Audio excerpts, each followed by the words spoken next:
fact, some people are even calling it a political quake. Viewers, massive development in the Union capital today. 2 days after he was taken into custody by the CBI, Manish Sisodia, once called by Kejriwal himself as the Bhagat Singh of the party and deserving of a Bharat Ratna, has suddenly, without notice, stepped down as the capital's deputy chief minister. Of course, viewers, he was holding more than a dozen portfolios.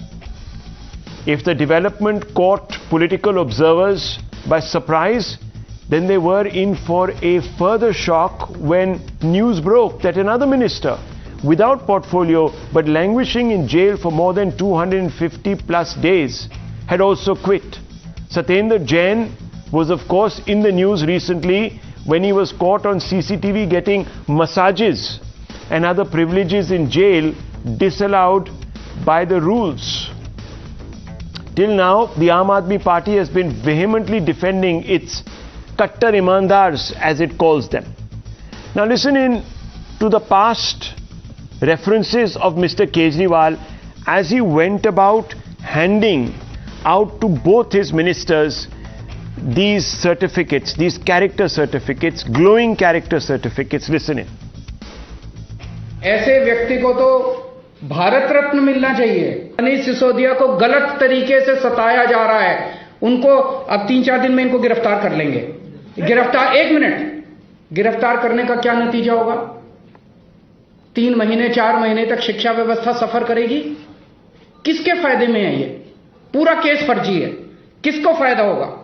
हम काम रुकने नहीं देंगे, लेकिन थोड़े दिन के लिए बाधा तो पहुंचेगी। मैंने सत्येंद्र जैन के सारे कागज खुद देखे हैं। पढ़ा लिखा आदमी हूं, कानून की भी बहुत समझ है। इनके ऊपर लगाए गए सारे आरोप फर्जी हैं। पूरा का पूरा मामला फर्जी है। केवल राजनीति की वजह से उन्हें गिरफ्तार किया गया है। अगर उनके मामले में 1% की भी सच्चाई होती तो मैं खुद ही कब का उनके खिलाफ सख्त एक्शन ले चुका होता। सत्येंद्र जैन देशभक्त है, कट्टर ईमानदार है, बेहद साहसी है। ऐसी जेलें उनके साहस और जज्बे को और मजबूत करेंगी।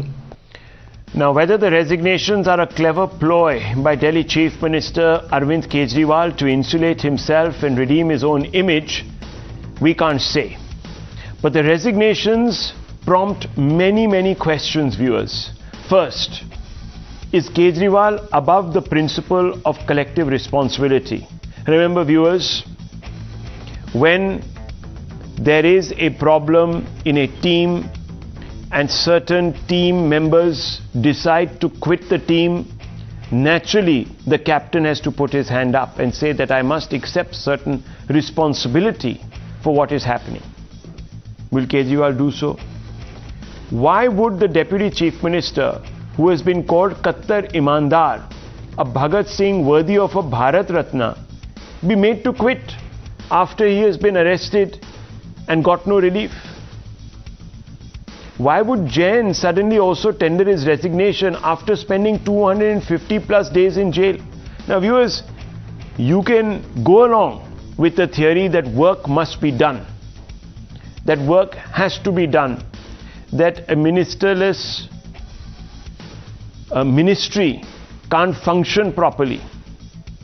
But Satyendar Jain was without portfolioless for 250 plus days.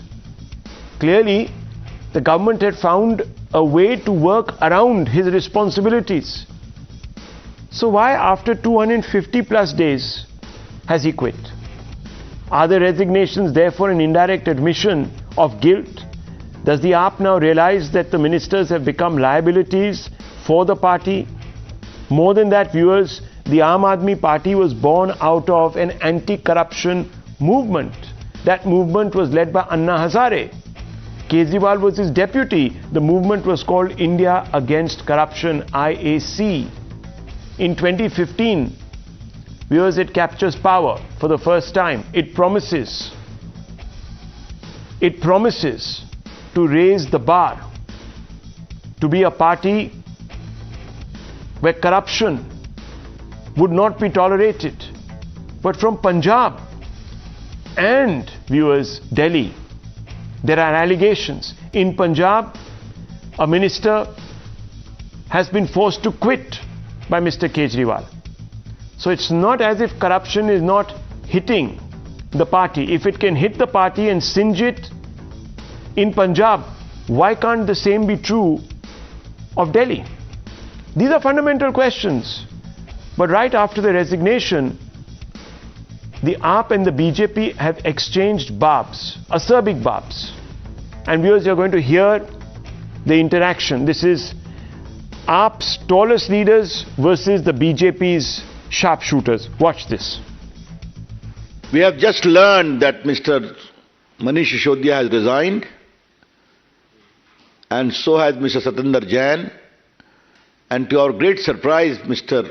Arvind Kejriwal has also accepted the resignation of Mr. Satyendar Jain after 9 months. If Mr. Manish Sisodia had any moral compass left, being the disciple of Anna Hazare movement, he ought to have resigned on the day this scandalous allegations came to light. The whole conduct of Aam Aadmi Party is typified by 3C: cut, commission and corruption. उनका काम किसी प्रकार से रुकना नहीं चाहिए, बाधित नहीं होना चाहिए.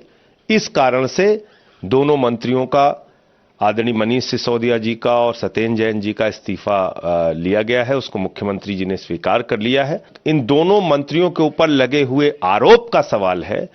ये आरोप पूरी तरीके से बेबुनियाद है, फर्जी है. कैसे एक सरकार को, कैसे आम आदमी पार्टी की बढ़ती हुई लोकप्रियता से, अरविंद केजरीवाल जी की बढ़ती हुई लोकप्रियता से घबरा कर और परेशान होकर आज बीजेपी और मोदी सरकार उत्पीड़न की कार्रवाई कर रही है. Well, right after this, viewers, Sisodia also put out a statement stressing that he has done an honest job as minister and that his God and guiding light, Lord Krishna, would never have allowed him to make a mistake that would hurt the public interest or take him away from the path of probity.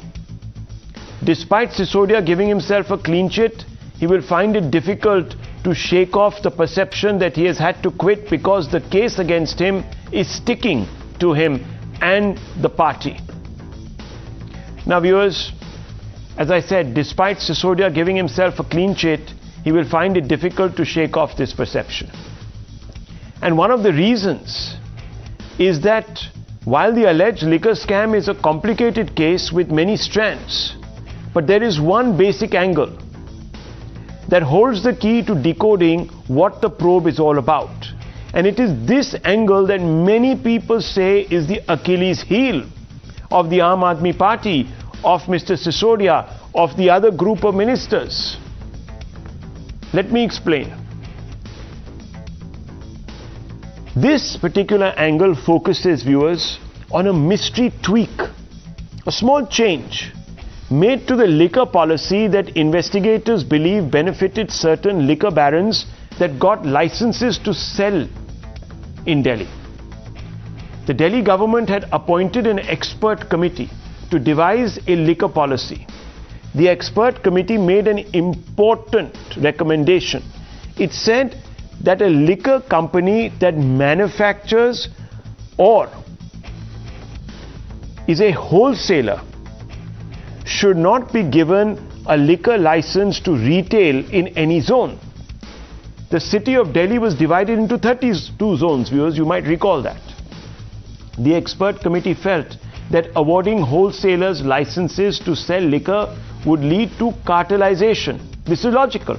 After all, if the supplier is also selling, he's a retailer, he or she can hoard the stock, create an artificial shortfall, and then jack up the prices. The agencies believe that this key recommendation was deliberately ignored and disregarded. Viewers, the question, of course, is who disregarded this recommendation? Agencies say that the AAP government formed 3-member group of ministers allegedly conspired to reject the committee's recommendations. given that wholesalers and manufacturers of liquor were granted licenses to sell. The three-member GOM included Mr. Sisodia, who was its head. Coincidentally, the other was Satyendar Jain, who is in jail and who has also quit his berth today. Why is he in jail? He's in jail in a very separate money laundering case. The third minister was Kailash Gehlot, who is also under the scanner in another matter of alleged financial impropriety. Now viewers, the facts are on your screens. These wholesalers that were not supposed to have got licenses to sell in a particular zone ended up getting them. Now viewers, why would Sisodia-led GOM have disregarded the expert committee report? Now the agencies believe that it was because of a rupees 100 crore kickback paid by a group of liquor barons from the south of India. The agencies believe that these kickbacks were paid to get manufacturers to secure retail licenses. In fact, 9 out of 32 licenses were granted to the South liquor barons, also called the South Group. Prominent among these are 2 which the agencies say are linked to political parties. Now viewers, we are talking about Indo Spirits, which is owned by Sameer Mahindru, but agencies say that he sold 65% of his company stocks to proxies allegedly linked to K. Kavita, who is not just an MLC from the Telangana Rashtra Samiti, but is also the daughter of Chief Minister KCR of Telangana, viewers. So there is a big question mark now over whether K. Kavita will be further investigated. After all, she is accused of paying bribes to secure liquor license. I'm not saying it, viewers, the agencies are saying it. And the BJP believes that she is going to be the next one going to jail. How they know, why they are saying this, we will ask. The other company is liquor manufacturer Enrica Enterprises, also from the south. Though this company is owned by Magunta Reddy, who is a member of parliament from Andhra and belongs to the YSRCP, 2 licenses were given to his son Raghav Reddy. The agencies claim that Raghav Reddy's father lobbied for his son with Chief Minister Kejriwal directly. Now viewers, the ED also makes a reference to the meeting between Reddy and Kejriwal. It says, and let me take you through what the ED has said in its own supplementary chart sheet. When it comes to the first company, Indo Spirits, the ED says that Vijay Nair arranged Kejriwal Mahindru's FaceTime call. Kejriwal told Mahindru that Vijay is my boy, trust him and he will get things done. This is what the ED is saying. The ED, as I said, makes references to a meeting between Mr. Reddy and Kejriwal also. MS Reddy met Kejriwal to know more about the Delhi excise policy. This is what the ED is claiming. Kejriwal welcomed YSRCP MP's entry in the Delhi liquor trade. Many people are saying, viewers, that Arvind Kejriwal himself can't distance himself from this entire scandal, this alleged scam. Now let's open